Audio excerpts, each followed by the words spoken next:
You know, sometimes I think about Matthew 7, verses 21 through 23, where it talks about many will say to me, Lord, Lord, have I not done this in your name? Have I not cast out demons? Have I not did these things, like their own works? Have I not did these works in your name? And then the Lord will be like, depart from me, you worker of iniquity, I never knew you. Sometimes I think about that verse, right? And I think, because we see these are people who, they truly depended on themselves. They depended on their own works. Example, casting out demons, spoke in other tongues, did miracles, signs, and wonders. And, I often think, right,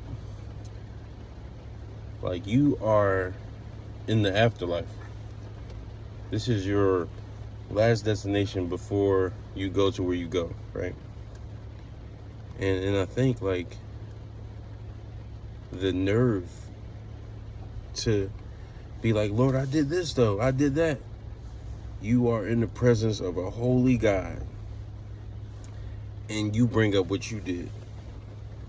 That's arrogant. It's so arrogant because it's like, how dare you? You know what I'm saying? How dare you think what you did was enough? So this is just a humbling thought. Not saying don't do anything. Like, we work because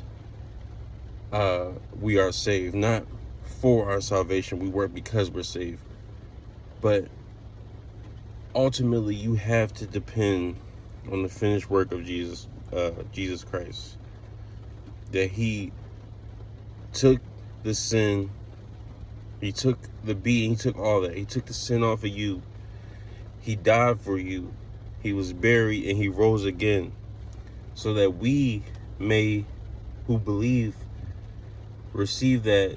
When we receive the gospel, we are now new creations. We have now died spiritually and rose again spiritually. We rose into a new creation.